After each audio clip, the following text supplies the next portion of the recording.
so glad to see the amount of people who are excited about reflective supervision. We are the Pacific Southwest Mental Health Technology Transfer Center, and I just want to offer that we are funded by the Substance Abuse and uh, Mental Health Administration, SAMHSA. Yes, welcome. And I'm just super excited. I wanted to just let you all know a little bit about my background, and then I'll give you a sense of the agenda for today.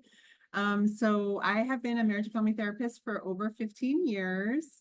I'm an infant mental health specialist and early childhood consultant, and I'm a reflective practice mentor. And I've had the privilege of learning about reflective practice really early on in my career as a therapist. So I just love it. And more than anything, I'm a lifelong learner, supervisor, and what I call a racial justice community builder, all about anti-racism work, which we'll discuss a little bit today, but really delve deep into more race, ethnicity, and diversity and equity and privilege on Thursday as well.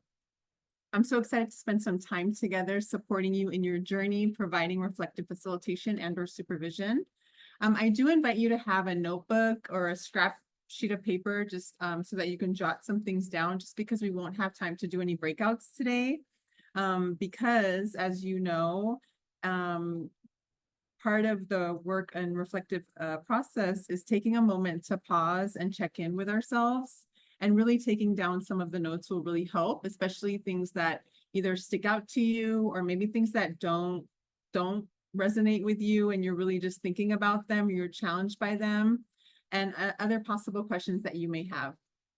In thinking about reflection, we want to understand how we self-reflect and how we can use reflection to support our relationships with others, our families, and our coworkers.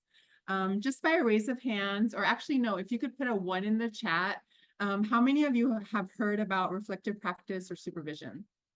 Awesome. And if you haven't, don't ever feel bad. This is really a nuts and bolts, and I'm hoping I can really give people that have the experience a little bit more, but we are really going to be just really talking about the baseline. How many of you have actually received reflective supervision? If you can also put a 2 in the chat. And the last one is, how many have you received what they called reflective supervision, but you didn't think it was reflective at all? So many times in our work setting, taking a moment to reflect on an experience or situation can feel daunting or even like a waste of time sometimes. It may feel easier to try to just come up with a solution instead of taking the time to reflect on our own feelings and responses and/or others' feelings. I know even with my kids, I do have kids, it's easier to just tell them what to do sometimes. And as managers or supervisors, students or teachers, it feels like there's just not enough time in the day. But as many of you know or have experienced, rushing to a solution or a direct answer is not always what's best for our students, staff, or families. I'll give you just a quick example, and then we'll jump into the agenda. Early on in my work as an intern, I had a supervisor, and he would always end our supervision with all of his ideas of what I should try with the families that I was supporting. I was an intern as a therapist. And it made me feel really anxious for my next supervision because I knew he was going to follow up with me about how it went when I tried his strategies. Do you know how I responded? I'm not sure if people can resonate to this, but many times it was never about, I never wanted to try his strategies, because while they were great on paper, I just never felt comfortable trying them out because they weren't really anything that we had come up with together. They didn't resonate with me at all. And so I would passively avoid his questions or redirect him to a different topic.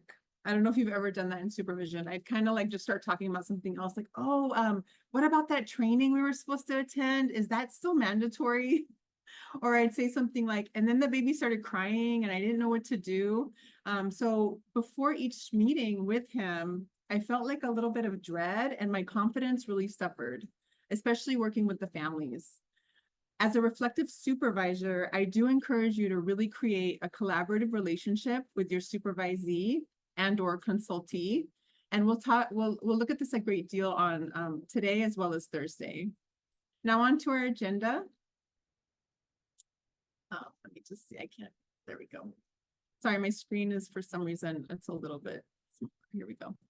Okay, so we'll begin with our group agreements. We'll go over those pretty quickly, but I really do like to have just a baseline group agreements that I also love to use in my consultative work and reflective practice. We'll define reflective practice.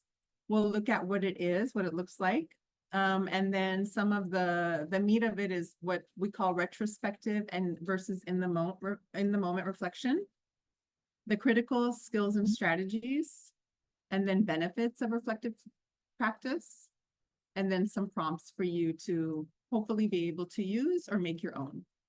So the 4 agreements of courageous conversations, I absolutely love these. I think these are really important. And it's just a really nice way to have a baseline of how we want to be together today. And I also really, again, want to iterate that I use this in my work in consultation as well. So part of our work together is really about being present, and that really means being engaged. So really use the notebook. If you need to get up, that's fine, but please, our time together is pretty short. So I hope that you guys stay on the whole time. And then allow yourself to, our second one is allow yourself to experience discomfort. These agreements are for all of us. Many times when we work with others, we can find ourselves experiencing moments of commonality, but there are always times of difference and discomfort. I know many times when I'm working with others, I'm not always going to agree on what they're saying or their ideology, especially right now in our political climate. There's a lot of discomfort. And part of the reflective process is really just being aware of that. We don't necessarily have to change that. We have to sit through it. And part of becoming a reflective practitioner is really understanding what creates my own discomfort. So I do invite you to really be paying attention to that today. And then third, which also plays into discomfort sometimes, is speaking your truth. In our work together, it's so important to be heard. Similarly to how we teach children to voice when they are hurt or don't like the way another child is treating them, we may not agree with that, whatever a child did or didn't do, but we're pretty much in it together, especially in the reflective process when you're sitting across from someone and they're there to either that you're providing support to or you're receiving support from. We really want you to feel held and it be a collaborative process, but it also has to be very authentic, and speaking your truth really holds that. And then the fourth is expecting and accepting non-closure.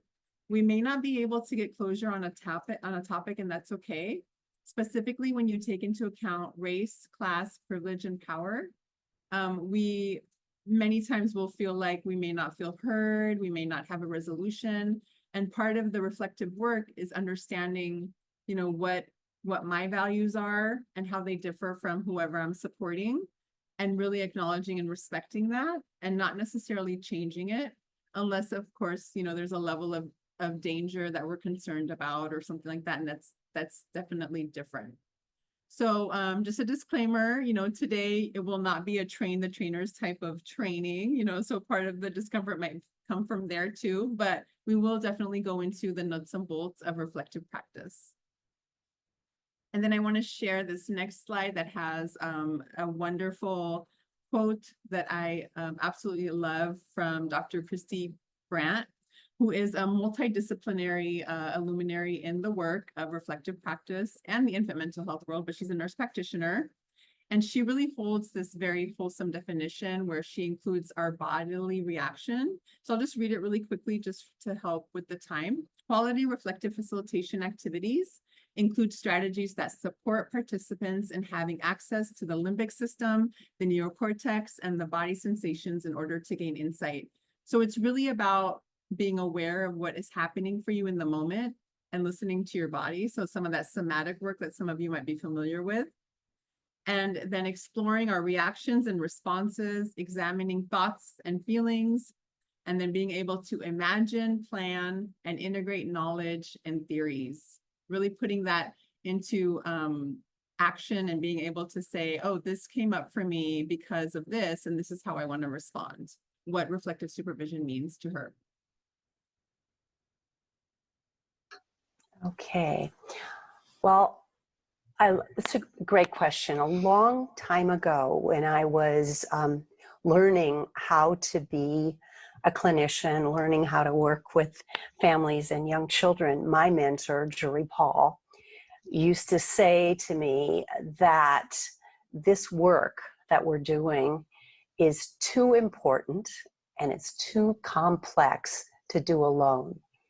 And so for me, that's always been a real sort of a statement that's guided me, is that those clinicians, those individuals, those home visitors, those teachers, those people who are plunging into the world of early development, working with families, working with all of the joys and pleasures of that, and the stresses and strains and the issues of inequality and all of the stress of modern life, including, of course, our current situation, really deserve to have opportunities to think about this, to kind of have a chance to refuel for the important work that they're doing, and to feel that somebody is there to see them and to value this work, which oftentimes is work that the public doesn't see. I mean, if you're an architect, somebody could admire the building. I'm currently working on a garden, and somebody can come out and say, wow, look at those tomatoes. But if you're doing the work of really working with families and young children about this process of being, your work often goes unseen. Nobody knows exactly what you're doing, how you're thinking about it, the places where you're puzzled, the places where it's really painful to do this work, as well as sometimes very joyful. And so reflective supervision, whether it's with an individual supervisor or in a group, is that chance to come together, to share your work, to get support, to grapple about, oh my gosh, how can I proceed with this? What's the best way to do this? How do I bear sometimes the sadness that I'm witnessing? What do I do? Sorry to interrupt you. I do want to underscore, there's so many things you said that were really, really powerful. And this notion of not doing this alone, right? And I think not only as mental health providers or regardless of the transdisciplinary field, we work with nurses and early care and education specialists and speech and language pathologists, on and on. I'm not going to list everyone. You know who you are in for mental health. We don't see us doing this. And sometimes we don't even see the fruit of our labor so often. Right. And so this idea of being seen and held in the work, I think is really a powerful piece of what we call reflective practice supervision or reflective supervision. And yet I don't know that we name it as clearly as you just did. What we're doing, one, is so important and vital to human development, not just the development of the child, but the development of the caregiver. There's this mutual developmental process that's happening. And we're developing as providers as we do it. And again, who sees us? Who's our sounding board? Who holds us through that? Because we know, I've talked a lot in these meetings about that affective mirror that sees you and says you are good enough in this work. So the powerful importance of that, and I think about our kids, people are quick to see them when they're misbehaving. Right. The children that come to us because of the challenges they have. Everybody sees that.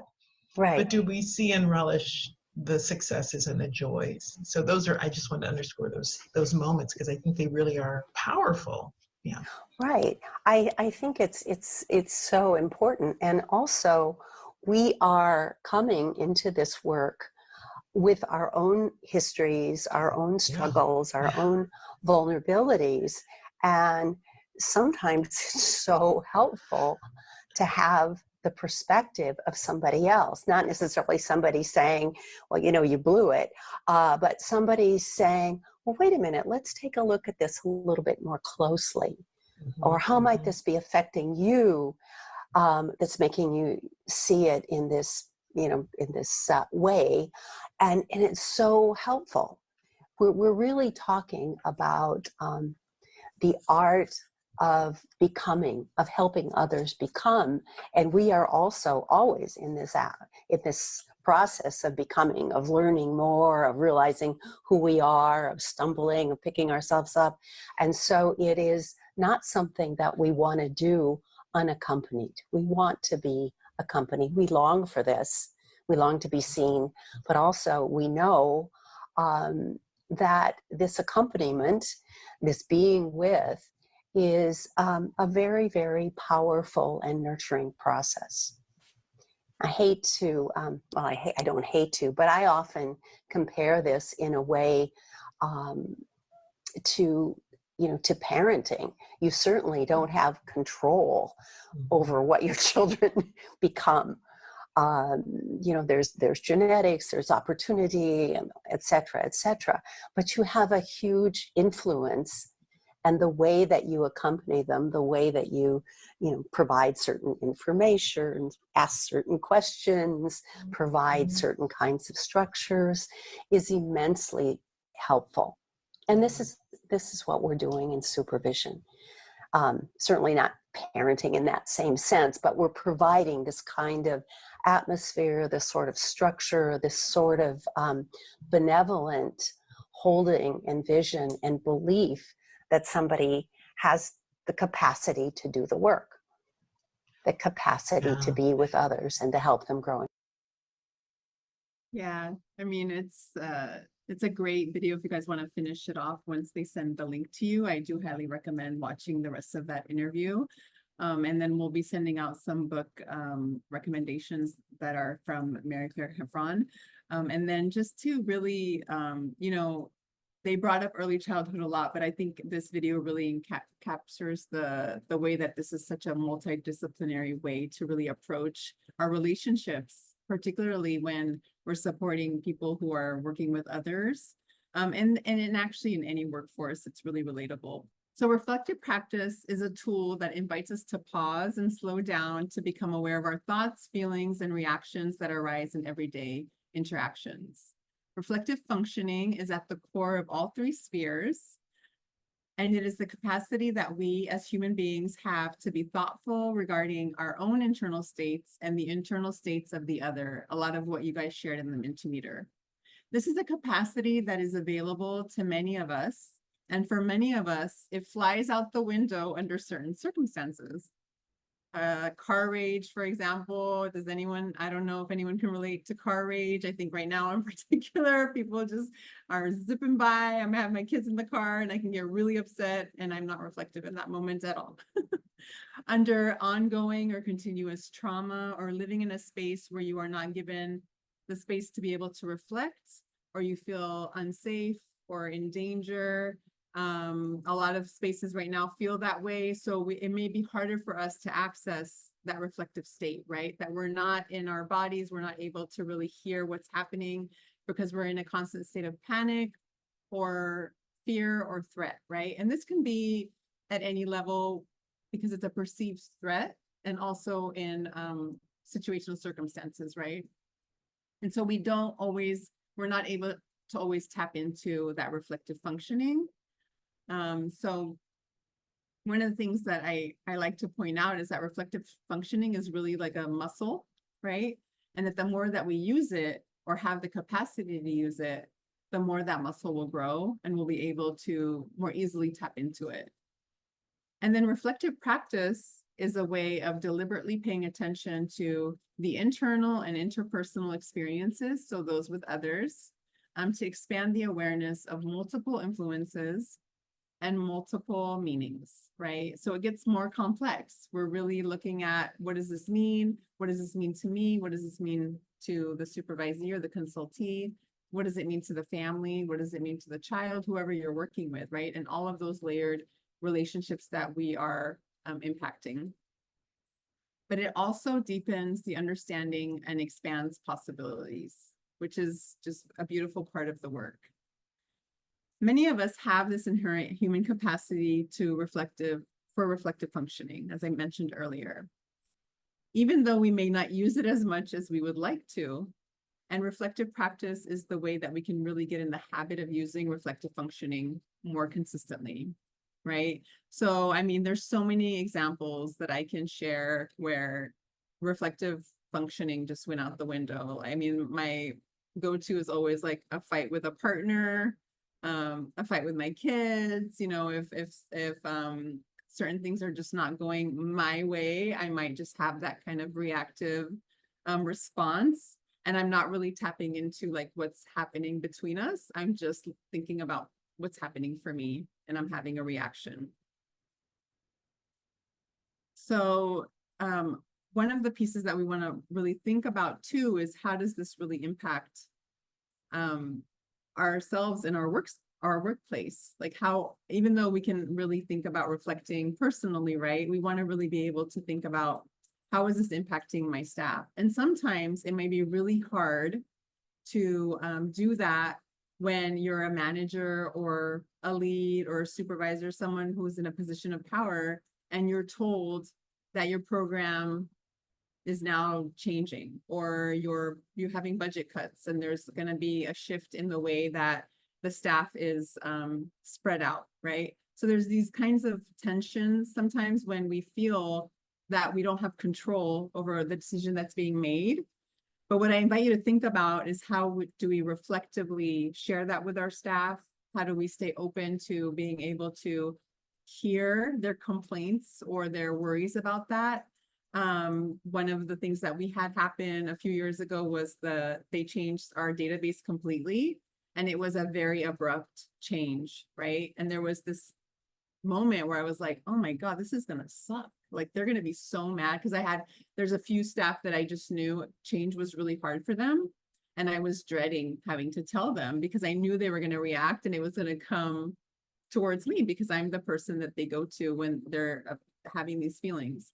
And so we really had to I had to just have that authentic conversation with them. And I think that's another huge piece that's important in reflective supervision, is being really authentic and just saying, hey, what does this feel like for you? Like, I invite you to share like how you're upset about this. And, you know, we got through it. They shared their grievances. They still complain about it sometimes, you know, in a different way. But there's an understanding of like, you know, I can't really change that, but I'm with you in it. Like, I also had to use the database for myself as well. But I think the more we're able to really be honest about how this could have an impact, and that's okay, you have a right to have feelings about that, it's really important, and it helps the staff with the transition for the most part. And then we have reflective supervision, which is why a lot of us are here, and just really hoping to get more innovative in our way of thinking of how we supervise or manage and support staff. It's a collaborative relationship for professional growth that improves program quality and practice by cherishing our strengths and partnering around our vulnerabilities. That's a really nice and beautiful way to say that we look at, you know, we support people in their program professional development, and also look at what's really hard for staff, what's really challenging, right? And I think I always like to add this piece, which is that it's a co-creation with some limitations, of course, depending on positions of power, race, class, privilege.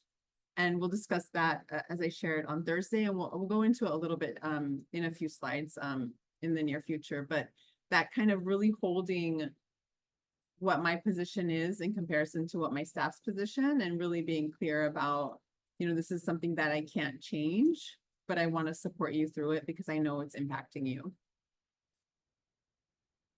And then our next slide will share a really pretty visual that I like to just share, because it just kind of gives a different perspective on when we're thinking about what we call the reflective practitioner. This is kind of the, what is it? The full, what is it? We want to be here. This is the person that we want to become.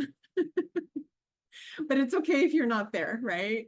We'll get into about the retrospective reflection, but really what we're looking at is that you're able to reflect before action, right? Before you're having a supervision, maybe the previous supervision, there was something that went down or something was said. You know, as I had a supervisee one time share with me that she was having a really hard time with her documentation, right? And then a few days later, I got an email from our HR, because that's how that agency did it, where it was sharing that she hadn't completed a training that was like, it was past due, right? So now there were these two things that were very administrative that I had to really check in with her about. And I had to take some time because I was nervous about how she was going to respond, about sharing with her kind of the concerns. And really what helped me was thinking about, I wonder what's really going on for her, because I could have just assumed, and I've learned in experience that you really don't know what people are going through. We don't really know why somebody's having a hard time. But I knew that that opening was that she had shared with me the week before that she was having a difficult time with her paperwork. So she was ready to also talk about it, which helped. And then other times we don't get that nugget. We don't get that door. We have to really just talk to our staff and say, hey, I'm just wondering, like, what's going on? I've noticed that this has been something that's come up a few times, and I'm not sure if I'm supporting you in the way that you need right now. So can we kind of talk about what's happening, right? Without having that assumption of, hey, like, your paperwork is due and it's like way past due and you didn't do this training. Like those really, I know you know this, but like this really sound very different. And that response would be very different because I'd get probably a shutdown or defensive response with that second way that I was interacting. And then we have reflecting in action and then reflecting after action, which I find to be the easiest. And what I've noticed even in my therapeutic work that with my clients, right, it's easier for us to really think about what's happened after something has passed, right? And that's really where I invite you to use that muscle so that it'll grow into these other spaces of in the moment and pre the moment. So our next slide kind of goes more in depth around the retrospective versus in the moment. And these are terms coined by Mary Claire and I believe also Trudy Murch. So we often, as I said earlier, like we often tend to really do more of the retrospective. Would you guys agree? Put a 1 in the chat if you agree with that, where you're just like, it's easier to just go back and be like, oh man, I shouldn't have done that. Or why did I do that? Or they're still so wrong. You're reflecting about how right you are. That's okay too. That happens. Sometimes we can't see it and we need to talk to somebody else to help us see it, right? I'm no shame. I'm in therapy. So it's important to really get that support for yourself. Yes, I see a lot of people. Oh, thank you. Yeah, amen. So when we handle something in a less than desired way, in the course of our work as a manager, supervisor, lead, therapist, student, whatever your profession is, it's we can go back at the end of our workday and have some dedicated time to think about what were the contributing factors there, right? So is your process in this journey with the reflective practice like you're just starting? If that is the case, I would invite you to take some intentional time throughout your day, whether that's at the beginning of the day with reflecting on how you really want your day to go, almost like, what is that setting in motion, the intention of how you want your day to go, right? That takes some reflection. And then, or you could just do at the end of the day, reflecting on, where there's some things that I wish had gone differently, and having a space for that. And if you're having a hard time doing some of that, just intentional reflective work, I invite you to just keep a journal and just write some stuff out throughout the day if you need it. Like you're doing hopefully today, if you're taking some notes, it's helpful to kind of reflect and writing down some of those keywords. That always helps us to kind of jot our memories as well. And so sometimes we're all, there's a lot of influencing factors, like I said, about race, power, and privilege. And so it's really important to also think about that. So if I'm reflecting on a moment with a supervisee, I can't not think about, what is it that I'm bringing to that reaction or that interaction? What is it about my history as an immigrant, right? So if something came up and they were sharing something about working with immigrant families and they said something, I tend to align with immigrant families. And so I might feel triggered by that. And being aware kind of what my identity and who I am, what my experiences are, what those kind of play into my triggers. Because if I'm supporting someone in supervision, I need to be able to really contain and support them. And knowing what my triggers are is going to help me do that. Yeah, thank you. So in a heated discussion, I mean, I had an example here, but I'll just skip it because I think I gave another one. So reflecting on action also depends on in the moment while looking back. So it gets a little bit more nuanced, right? But if I sit down to do that, what I shared about the reflective work at the end, like kind of just thinking about my day, um, and I'm too tired or I'm hungry or I'm frustrated, right? I'm not going to be able to do it. I personally can't. Like, I already know myself. Like, if I'm hungry or if I am anxious about something, right? So, really having some time, like, some of this is more about even just that how do you provide yourself that regulation, that self-regulation? Like, do I need to go and have a snack? Do I need to just get home first? I really want to get home. I want to get out of these clothes. So whatever really works for you to feel a little bit more regulated, I think is really important. Because if we're not we're not able to attune to what our internal state is, we're not going to be able to support others. And this reminds me of the airplane example. You guys know the mask. If you can't put the mask on yourself first, you're not going to be able to support someone else in the work. And then just kind of thinking about, as we shift into thinking about in the moment, right? So as you do this and are practicing more reflective work or intention or jotting down kind of what's coming up for you, like if I've said something that's come up for you around some of the examples I've shared, or you have your own examples, like really think about like what was it that maybe triggered you or created kind of a challenge for you or made you feel a certain way, right?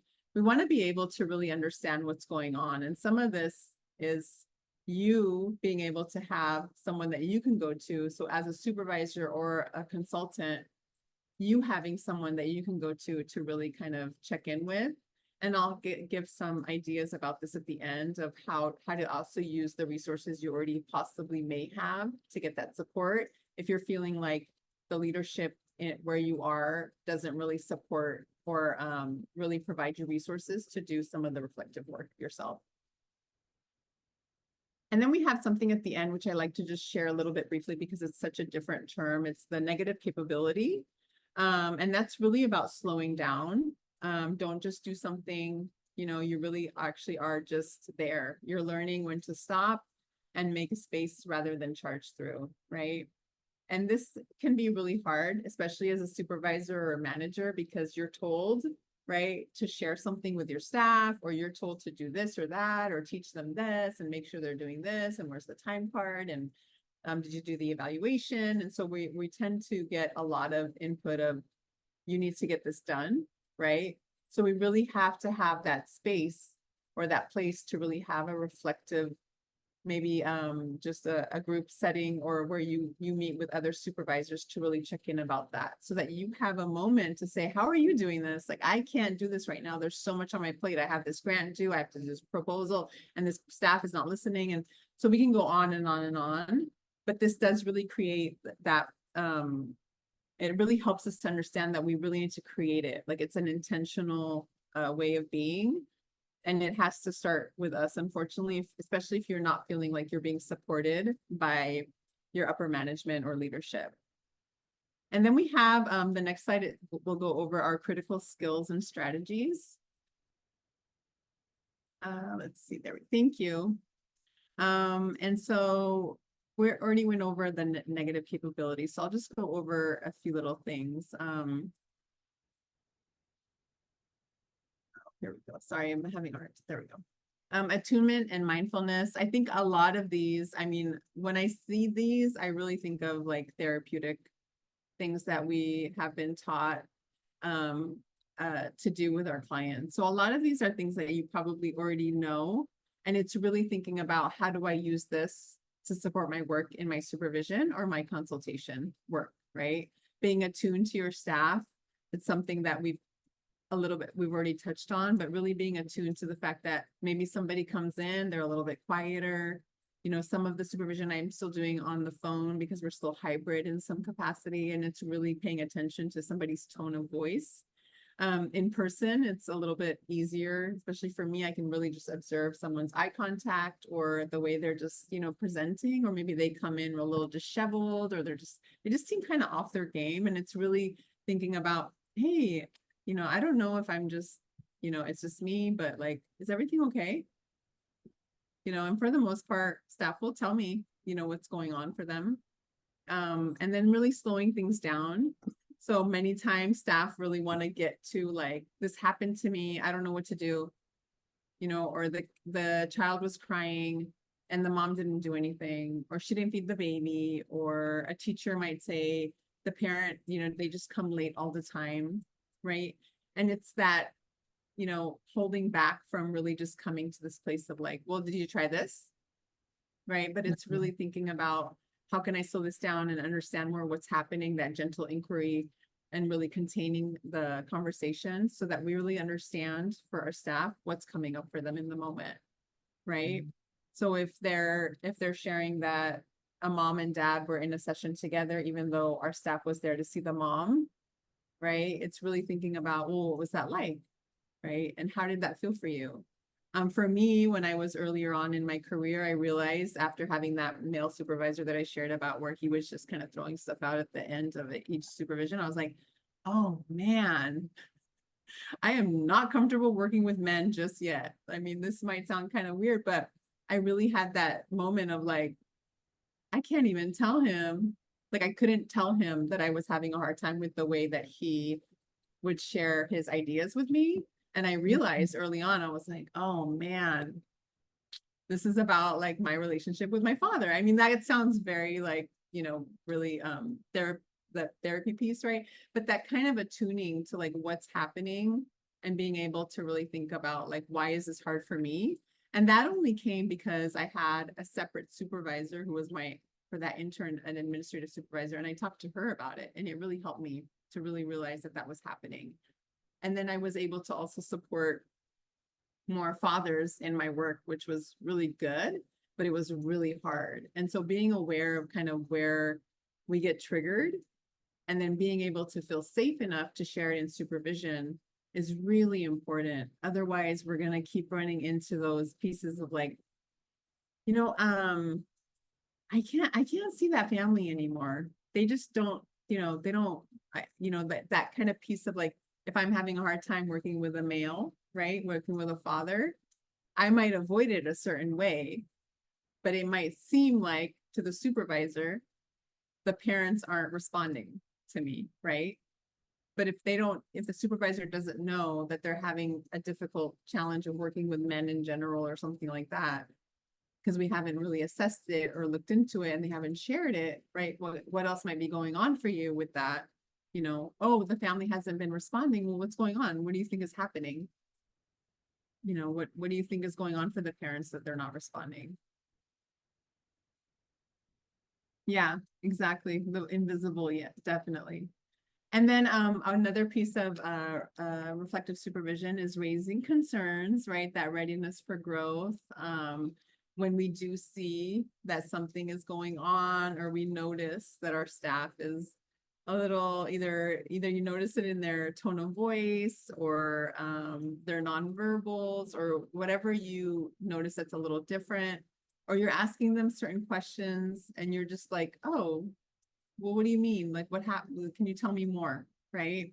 It's really thinking about, how do we ask specific questions that can really give us a sense of what's happening without it feeling like it's coming from a place of judgment, right? Which can be really hard, especially when you're just really starting out as a supervisor. We're also wanting to feel a certain level of confidence in the way that we're providing the supervision. We're in this space of transitioning out of maybe just providing direct service to being in a space of mentoring, leading, guiding. So we're feeling all this pressure. But I do invite you to just take a deep breath, be yourself, be authentic, get to know the person you're working with, and invite them into the room in a way where you really want to know who they are, and also sharing who you are, The perspective taking, I'll see if we can get to that question, but I'm not sure if we can. I'll see if we can come back to it. Perspective taking is really thinking about, similar to what I said before about like what could be going on for the mother, what could be going on for whoever they're working with. What are your thoughts about that, right? If they're just sharing with me what keeps happening in the visit, but they're not necessarily talking about like what's coming up for them. I might have to say it like 2 or 3 different times. I might say, oh, okay, yeah, okay. So I hear you. I hear what you're saying. The mom keeps, she keeps yelling at the baby, right? Well, what does that feel like for you? And she's like, well, I just want her to stop doing that, right? But that's not necessarily what it feels like for that person in that moment. So we do need to kind of come back and say, oh, I wonder if this is hard for you to talk about. Like, I wonder if this is a hard thing that's, it's hard for you to share what's happening, and then they might say something like, well, yeah, I don't like being there when the baby's crying. Some of it can feel a little, it's that vulnerability. And so we really want to invite people to feel like they can share it with us. Even though sometimes they might feel worried or scared to share what their vulnerabilities are. And then gentle inquiry, very similar. We want to just kind of inquire gently, like, oh, I'm wondering what that's about. I wonder what makes that hard for you. Parallel process, as you guys know in the therapeutic work, it's that being able to really reflect with our staff in our supervision will hopefully allow for us to have more reflection with our families that we're working with. And then negative capability we've already discussed, and then raising alternative points of view or spotlighting. That's another just great way to kind of share again the perspective taking, but also alternative points of view. Like, I wonder what else could be going on. Like, what are the other options? Like, what do you think it is? That's besides what we think the parent is feeling or the father is feeling or whoever is involved in the child's life or the adult that we're working with, that we're like, what else might be going on? It's just a more general question to really kind of think about things. If a person is stuck and they're not holding empathy, they're really like irritated or triggered, that will really help to kind of shift that a little bit to a more empathic space, hopefully. And then we have our next slide talks a little bit about just some more pieces for the key concepts in reflective practice. This one is a really nice visual. I really like it. And it helps to share. I know some of you had shared this in the Mentimeter, but not knowing, right? Like, you are allowed to not know the answers, and I invite you to not know. I used to work with families. I learned Spanish later on in my in college, and I started working with families because there was a huge need in the Bay Area to work with Spanish-speaking families. And the person that hired me didn't speak Spanish, which was really interesting because I was like, how do you know what I'm saying is gonna, I had these kind of insecurities about working with families in Spanish. And I didn't feel comfortable because I had taken a year off, and then I went back into it, and I would take a dictionary with me, a Spanish dictionary with me to the visit, and the families loved it because they would teach me all of the ways to share different things, and it was more dialect. So like if they're from Mexico versus Guatemala or whatever, I would learn their phrases. And at one point, one of my supervisors had said, hey, why don't we start doing supervision in Spanish? And I was like, okay. I did it, but I was really scared. And she at one point said to me, she's like, why are you holding these dictionaries in these visits? And so I think sometimes we may feel like we don't know something, and then other times we really don't. But I do invite you to be honest with your staff about that. They will really appreciate it. They don't, people don't really want to usually be in this vulnerable work with people that feel like they know everything. We want to feel held. We want to feel guided. If my staff really doesn't know something that's technical, like what's the form for this? What assessment am I supposed to be doing? Yes, we want to share that. But for the not knowing, we want to also be able to help our staff gain that confidence. And if we only share what we know and we never are just thinking with them, a thinking partner collaboratively about what what it could be, or maybe we're wrong, and just sharing that and being authentic. It's really important. The other few we've talked about perspective taking, awareness of self and others. We'll just take a moment for today, but we will go more into that on Thursday when we really dive deeper into race, equity, and inclusion, and then relationships, of course. Like this really, this work really cannot be done if we don't have the trust. Meeting consistently with staff, whether that's weekly, whether it's every other week, monthly, that's very limited. I think if your staff are working with families very often, but if that's all you can provide right now, I totally understand that. But really having that consistency. However, if you don't have the trust, though, even if you're consistent, right, it's really not gonna have an impact on your staff in the same way where they're really gonna feel held.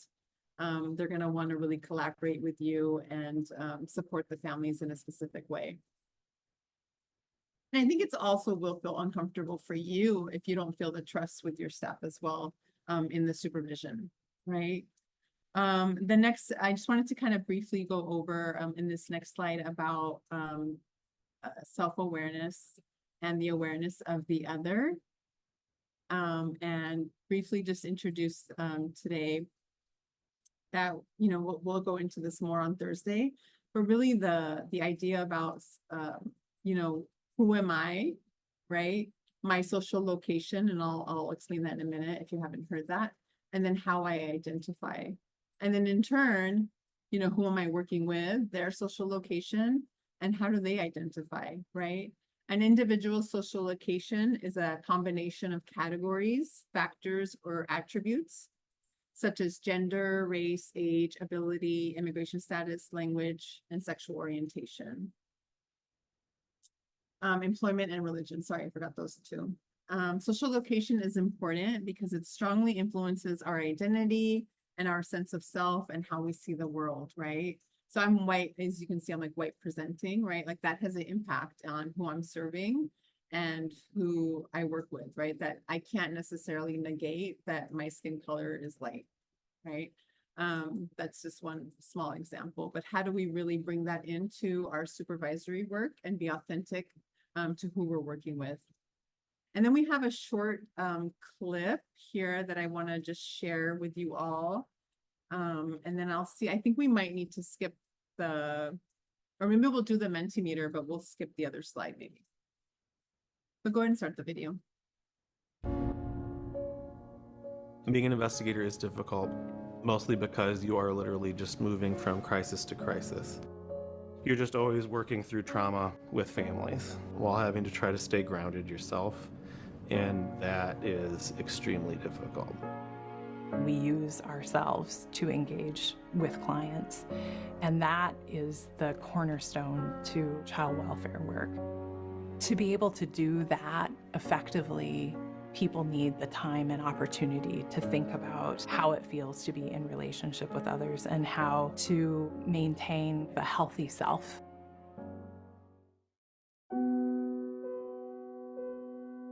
I'm really passionate about reflective consultation as a way of supporting people who do direct practice and even people in administration who are working with young children and families who've experienced trauma, adversity, and stress. It can really help manage the emotional impact of the work and also help people sort through the chaos and start to think more clearly about how can they support this child? How can they support this family? How can they try to attend to a child's developmental needs and relationship needs, even amongst the chaos? In reflective consultation, we're thinking about how we feel because the work impacts us, but we're also thinking about feelings as information. So maybe how did it feel to be in relationship with that client? How do I feel pulled to engage? And by thinking about that in reflective consultation, I gain clarity. The model uses most often mental health trained folks to bring pieces of that mental health lens to a non-mental health workforce. It most often happens bi-weekly or monthly. It can happen in person, one-on-one. It can happen in a group setting. It can happen virtually. I would meet bi-weekly with the consultant doing the reflective consultation for an hour over video conferencing and discuss my cases and my work. Being able to take a step back and actually look at your practice in a more holistic way and think about how it's impacting me, how it's impacting the families, what each member of the family, what their perspective might be of the circumstances was extremely helpful. It's a holding space, a space where I could feel comfortable expressing my feelings in relationship to my work, a place where I could be vulnerable and talk about things that I didn't know, a place where I could get help in organizing my thoughts and wonders and feelings about a situation and feel regulated. Even though reflective supervision and consultation have become an embedded part of programs like Head Start, Nurse Family Partnership, and Healthy Families America, it's new in other work contexts, such as child welfare. The system right now, the child protection system, doesn't inherently have training from a state down level on how do you support the workforce, how do you prevent turnover, how do you help people kind of understand their own implicit bias and what that brings to the work that they do. We don't have a lot of that built in right now. I would recommend that everyone participate in reflective supervision or reflective consultation. I think they would see lots of benefits to doing it.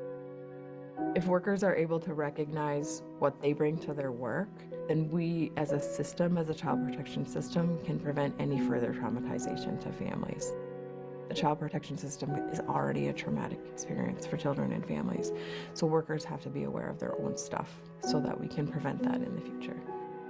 Sometimes there are administrators who worry about cost effectiveness, the cost of hiring new staff, and traumatizing families as a system is way higher than, a couple $100 a month to support your staff in building their reflective capacity. The reflective consultation really did help set how difficult it is in context, but also focus on child development outside of child safety so you could really take in that bigger picture.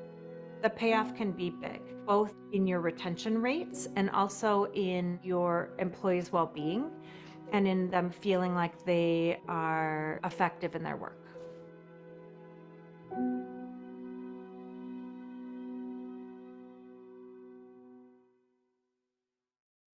I think if anything, takeaway from this particular discussion is really how do you use the reflective approach, reflective functioning, and supervision to really have difficult conversations, right? That we really want you to feel like even if something is really hard or you're nervous about talking to your staff about something or something is coming up in the relationship with your staff team, that you can use reflective supervision, reflective practice and reflection to really support in having those conversations.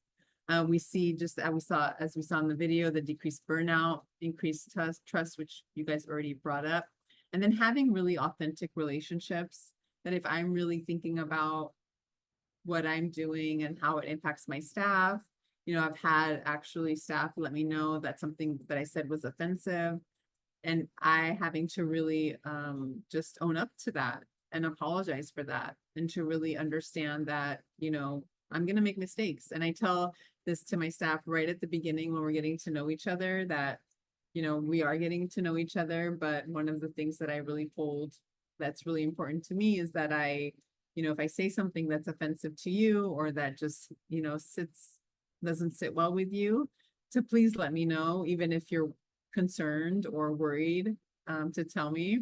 I have one staff in particular, I don't know if anyone can resonate with this, but she'll say more something like, I heard that this happened, or I heard someone told me that this happened. And she always will come to me with things or concerns or worries in that way. She will never say to me, I'm worried that this is going to happen. And now, because I've been working with her for a few years, we kind of laugh about it because I'm like, oh, you heard a friend told you, oh, okay. And so she'll kind of laugh. It's really funny, but it's just our thing. And I totally, it's fine with me. I've tried to get her to say it, but she won't. And there's just no point in us kind of trying to power one up each other, those kinds of things. So just really holding that authentic relationship, and that sometimes it's also not about you. It's not about the supervisor. It's just they need that to feel a certain way or feel comfortable. And it's more important to me that they feel that they can trust me and come to me when these issues arise. Or sometimes people will kind of, together come to you about a specific topic because they're concerned, but they're not able to necessarily tell you individually. And then, of course, we have the benefits of critical thinking and problem solving. Reflection can really help you use your experiences to improve decision making. It can also help you to develop empathy for yourself and others, and give you the time to identify solutions to challenges that you're facing. And then our next slide we'll just go over very briefly is our, not briefly, but our prompts. And I'd love to just hear from, just to see if there are any that really stand out to you, and hopefully some that you feel like you can add to your meetings. I do invite you to look at this list. I'll go over them in a minute, but to invite you to really go over this list and pick one that you want to try in your next meeting or group or consultation. That I'm wondering, what's coming up for you, or I noticed. I really like that one. That one's a really easy because it really feels benign and not so direct. And then, I wonder what your feelings are about right? Like those are ways to kind of really understand what people are feeling. And again, if you find that your staff or person that you're working with isn't really addressing their feeling, ask them again. Don't let them just brush over it, right? That we really want to be able to feel like they can feel held in the moment. And if they don't know, that's okay. We can just let them think about that. But usually that does really help in them understanding that it's really hard for them, or something about that just doesn't sit well with them about it. Yeah. Can we go back to what you said about, yeah.